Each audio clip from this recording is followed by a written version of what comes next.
Hello, everyone. Welcome into another episode of Capturing the Games, the Game Within the Game podcast, featuring me, your co-host Desmond Jones and Brady. Today, I'm just flying solo. Today, Brady's unable to make it, but that's okay. We're still gonna have a rock solid interview today. Before we get started, I just want to remind the audience of listeners and viewers that Capturing the Game is sponsored by Capture Sports Agency, where the CEO and founder is Chantel Swift Jones. Enough of that now. The introductions is over with. On to the main important part. We got my man's, he's a head coach over at Ibaraki Robots. His name is Richard Glesmann. Richard, how you doing, man? I'm excellent, Desmond. Thank you for having me. Hope you're Of, doing well. I'm doing good, man. It's doing good. So, can you go ahead and tell the audience a little bit about yourself? Yeah, brief summary. I played Division III college basketball up in Boston, and then was a college coach for a long time. Was at a Division II school in Long Island, Delphi University. Then was at LIU Brooklyn for 6 years, and then I went with the head coach to Duquesne University in the Atlantic 10. Was there for 5 years, and now I had an opportunity to coach professionally in Japan. So this will be my 5th year doing that. So really liking the professional game. Japan's a great place, and last season we went 46-18 and moved up to B1, which it's called in Japan. So it's definitely a big challenge this season, going into the highest division. No, congrats on the elevation. It's always good to bounce up, especially into a higher competition. Yep. Yeah, as long as you got the horses to do it. Oh yeah, that is a big thing. Yeah, what yeah. what what made you get into coaching? I think I had a really good relationship with my college coach, and just I played Division III Emerson College, and how that program was run was just really special. It was just kind of something I wanted to keep being a part of. So I think that if I hadn't had such a great experience playing college basketball, I probably wouldn't have gone into coaching. I'd probably be doing something else. No, that makes total sense. So, tell us what it's like being in Japan right now. It's wild. I'll be honest. Like the longer you're here, you kind of you get used to being in another culture, in another country. I'm married with 5-year-old twins, and Japan's very safe, and the money is good. So there's a lot of just really positive things with being over here. I never thought we'd actually be here for this long, but we're gonna at least be here for one more year and then kind of see how it goes after this. Oh yeah, it makes I understand. I had a real close friend of mine live in Japan. I think they lived in Japan for about 2 years. He was kind of based out there, Yeah. and he went through he went through parts where he loved it, and he went through parts that he was ready to come back to the Yeah, yeah, U.S. yeah, So yeah. yeah, Makes so that's a roller coaster way for him. Yeah. But what's some of the for any athlete that are inspiring to play overseas and gain that professional career? What's some of the do's and don'ts that athletes should be doing and they should not be doing?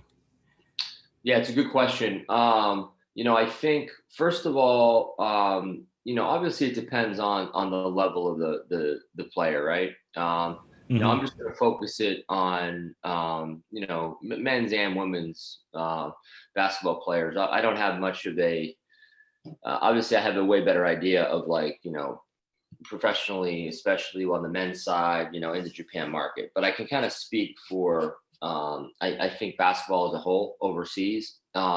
Too many players, are good college players and they want to keep playing college basketball, but they don't understand that you know one group leaving college that season is a small number of like the overall overseas population. So when you're competing for a job as, a 22-year-old who's, just leaving college, you're competing against, some 30-year-old dude who's been playing overseas for 8 years.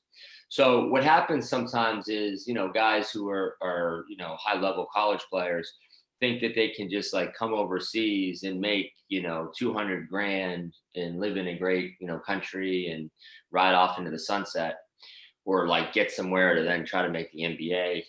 And the bottom line is like you gotta be ready to fight when you try to go overseas. Now, obviously, like if you're a real high level player, borderline NBA player coming out, well, yeah, you're gonna have different opportunities. But most guys playing overseas basketball are not borderline NBA players, so they got to be willing to fight and scrap and get on a roster and keep moving up.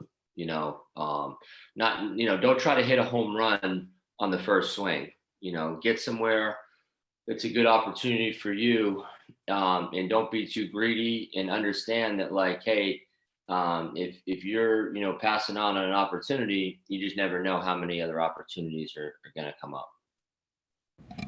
Yeah, that kind of leads into my next question for myself is how should players or how can players go about getting found and try to get recruited to play overseas? Like, what's something that they should have put together? Is there a place that they should go to reach out to people? What if I'm an athlete, I'm not really ready to be done playing, but I still want to put in the work and to make it to the next level and want to play overseas. How can the athlete end up overseas? Yeah, I mean, bottom line is like at least in Japan and I think a lot of places, if you have an agent, who's pushing you, who the agent has relationships with overseas management, overseas coaches, that's usually, I think, the main way most players are able to get to a spot is through an agent. There are showcases and stuff that are run. I think it kind of varies. I think some showcases can be good, um, getting some guys some looks, but a lot of them aren't, because like a lot of the showcases, like in my opinion, like the overseas teams aren't really watching the showcase.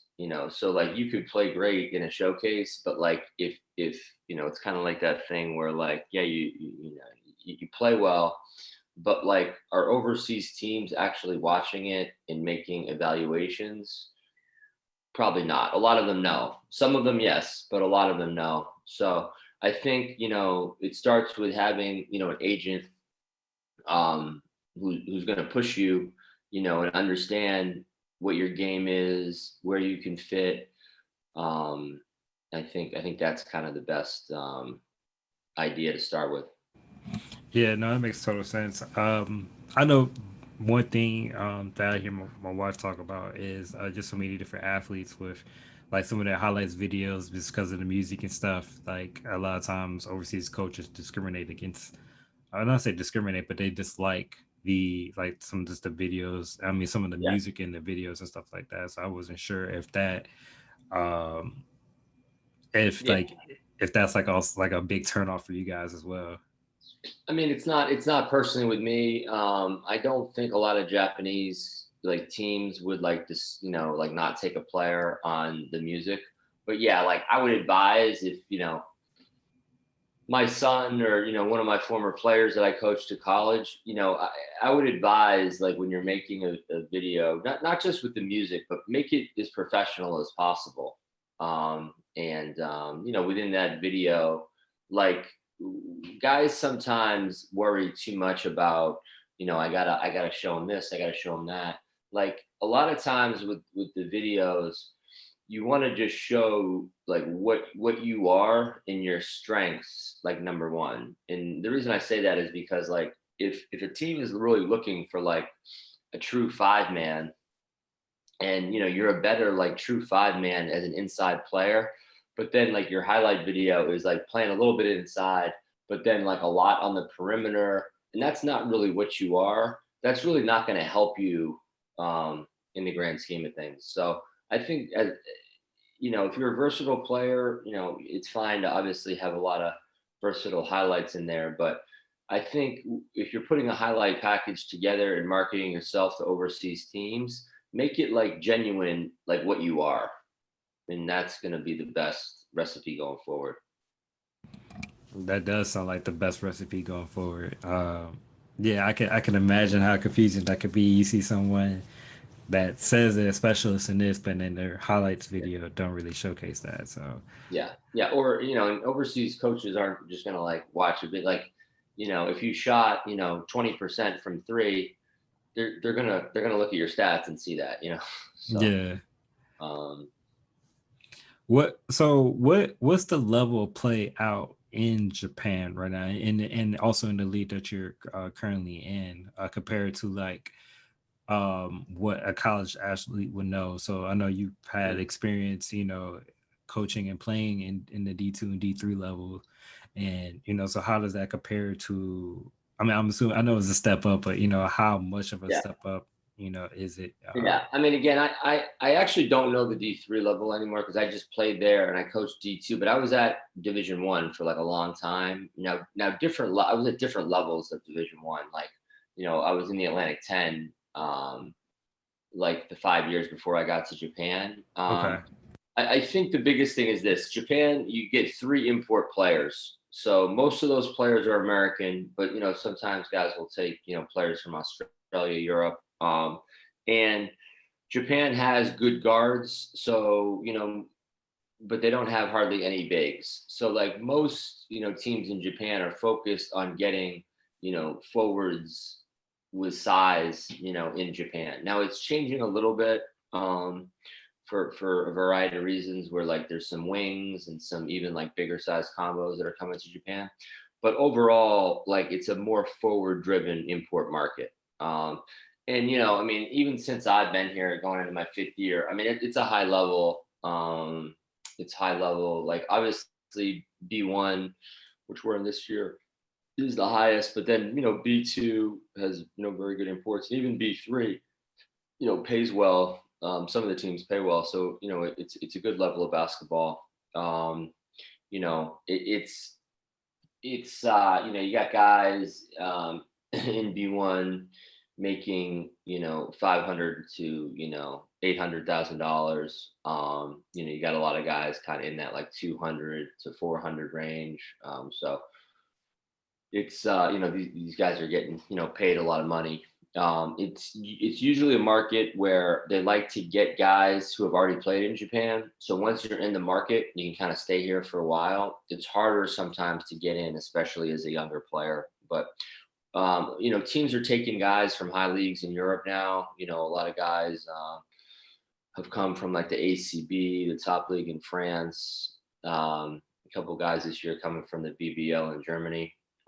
So just the level of import player that is coming in here now compared to a few years ago is higher, and that's because of the money. It's money driven. Like if you can get paid more money in Japan compared to your opportunity, that's why guys are kind of taking the jump to Japan.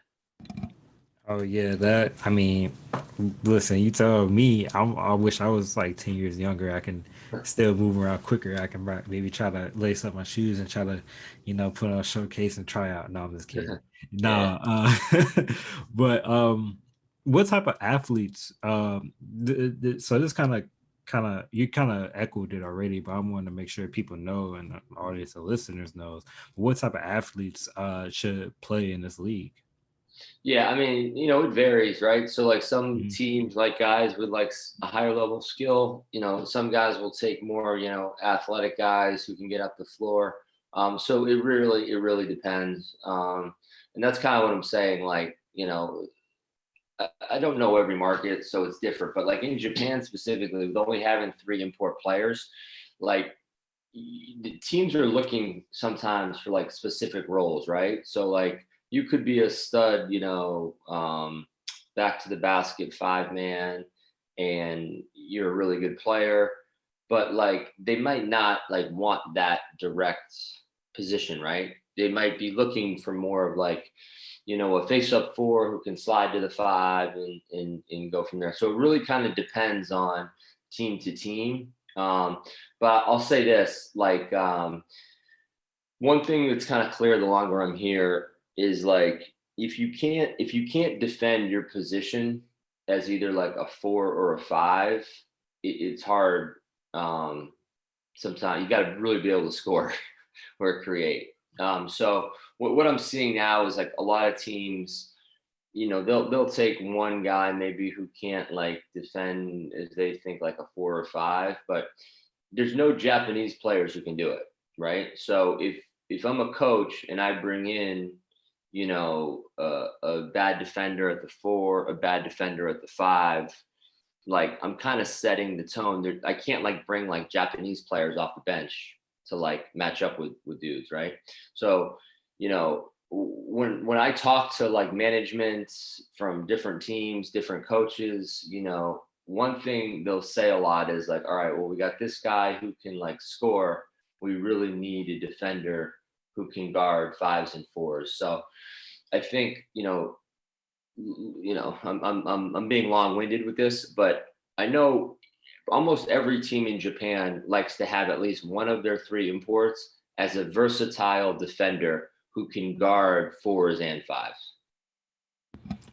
No, I mean that makes total sense. I think you're starting to see that even trend in the like in the NBA in an NBA game where you see Yeah, you want people that can play multiple defend multiple positions and yeah, play multiple definitely. positions, Yeah, and now you're starting to really just hearing you talk about that you see it start to really echo into all the different leagues as well because now they want the same thing because now basketball is trending more so in that direction. yeah, exactly. Yeah. Gotcha. Um, what? So, how has it been like coaching overseas? So, like, how competitive or how different is that from coaching here in the United States?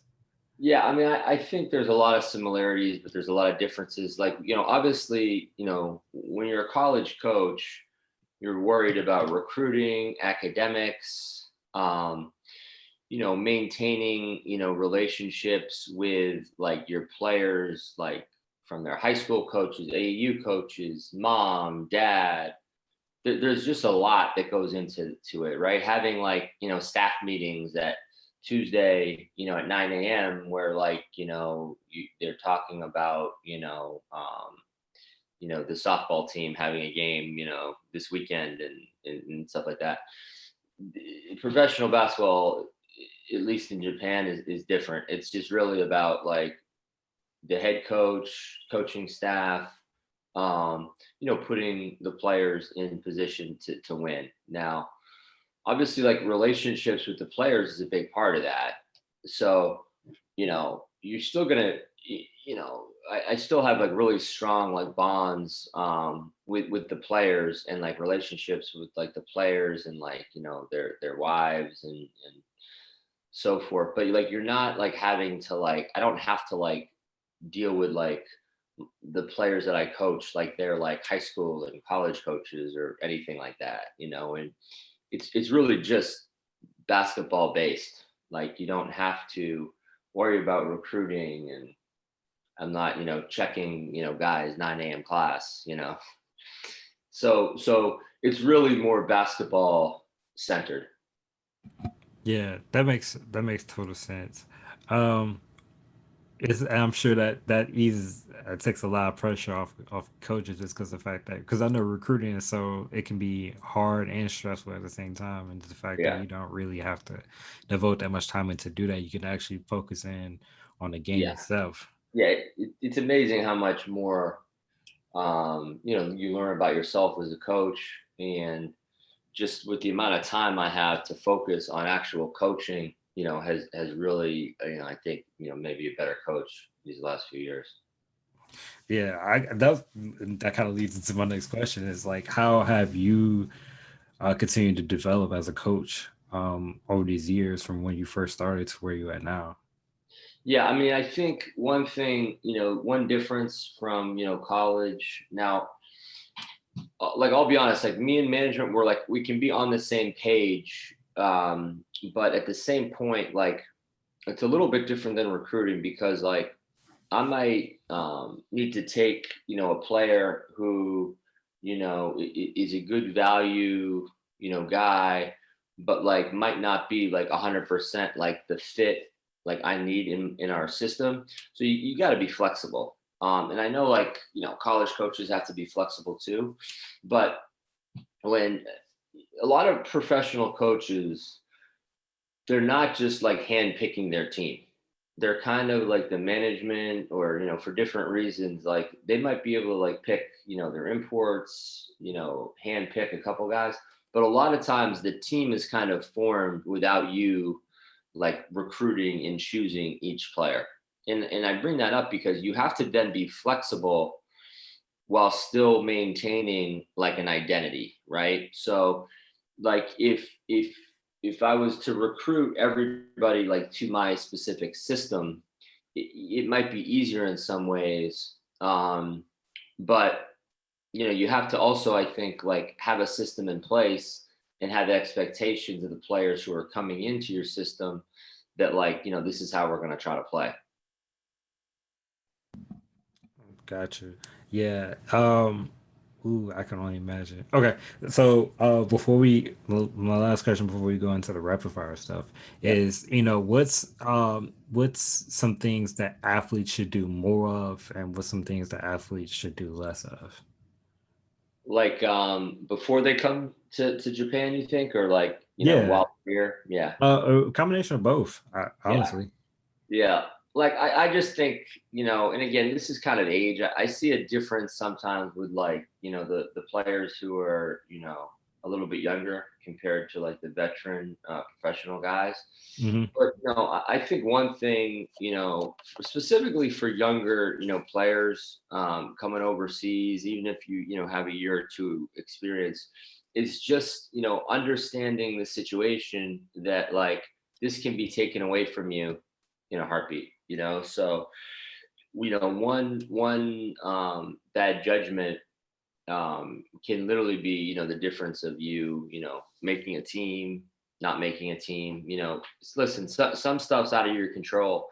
So like, but some not as much in Japan. Japan, you will get cut if you don't, perform. But I think it's a little. I think they'll give you a little bit more time compared to some other places in Europe.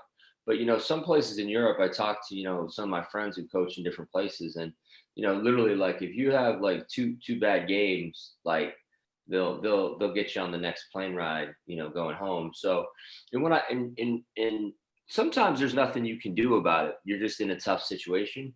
But like let's just say, you're drinking, going out, that week, before the game, so your practice isn't at the highest level it can be. Well, that all impacts you, and there's going to be guys who you're competing for jobs who aren't going out every night, who are taking care of their body, who are resting and working out and ready to earn money.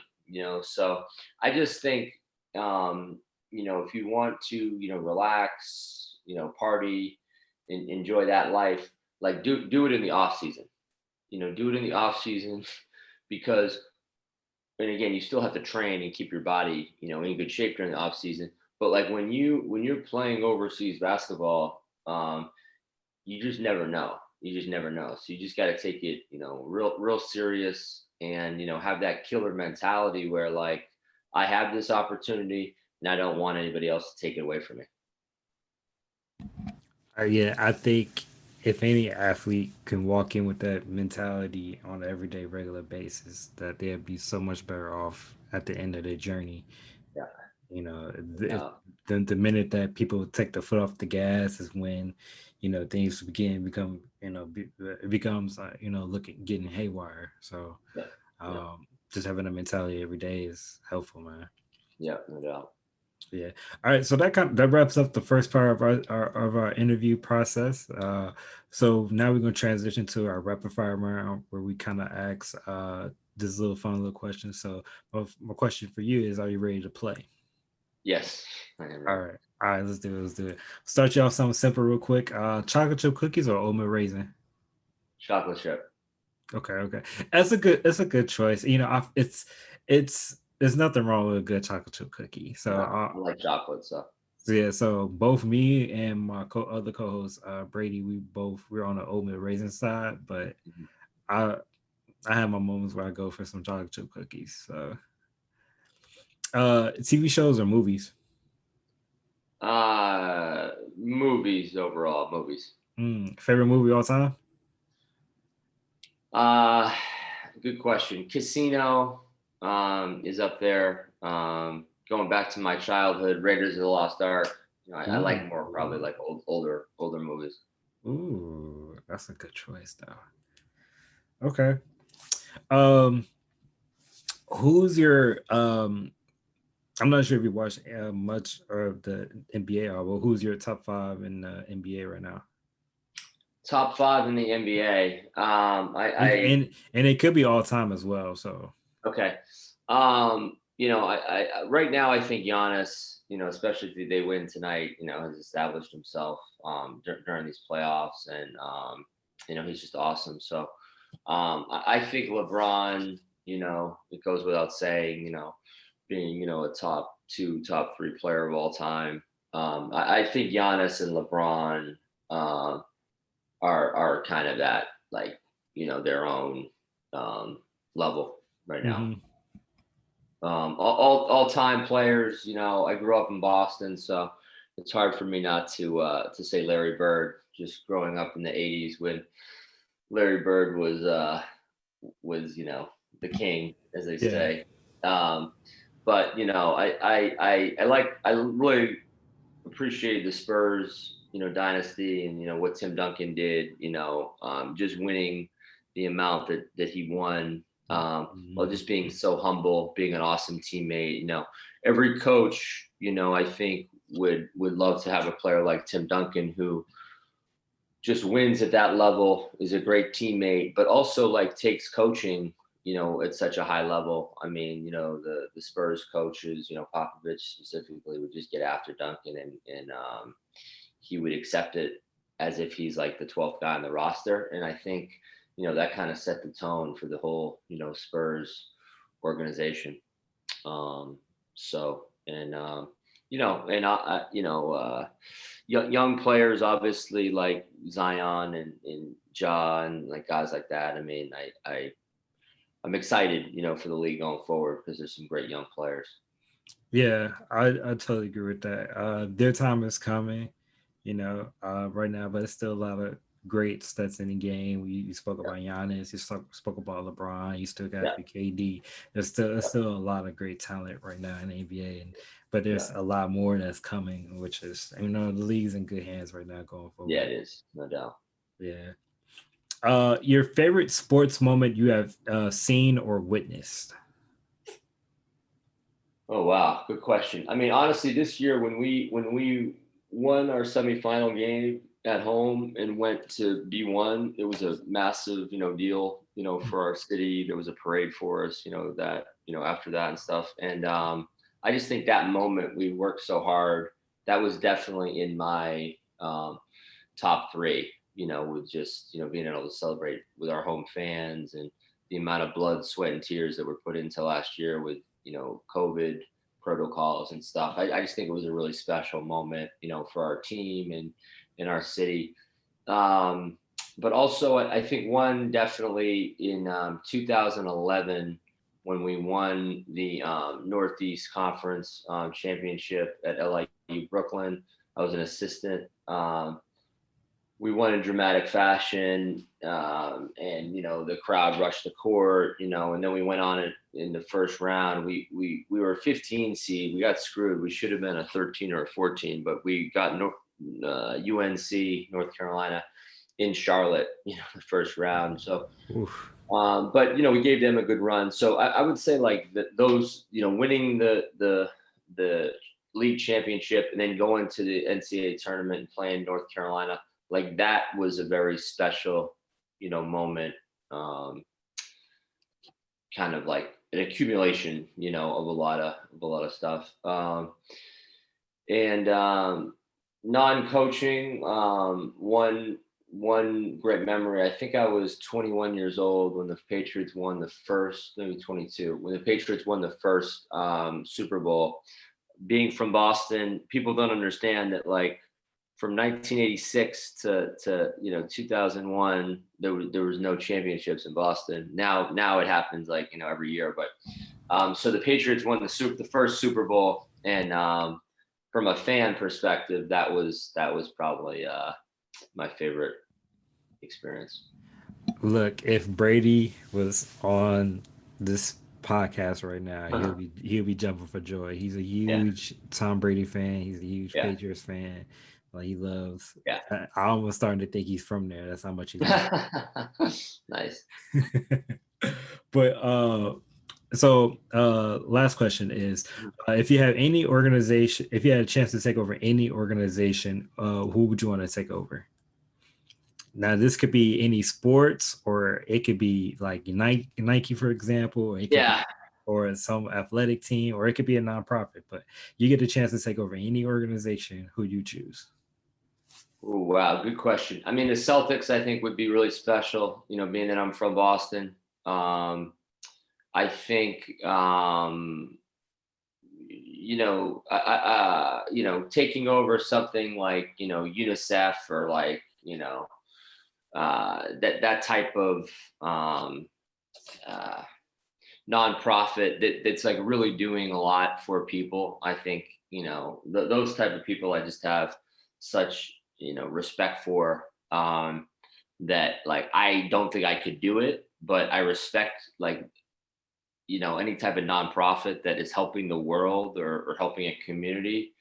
I just have such high respect for that. Like I kind of put them in like a different category than like a sports person. But as far as me like sticking with the basketball theme, if I was to take over, one quote unquote program team, it would probably be the Celtics.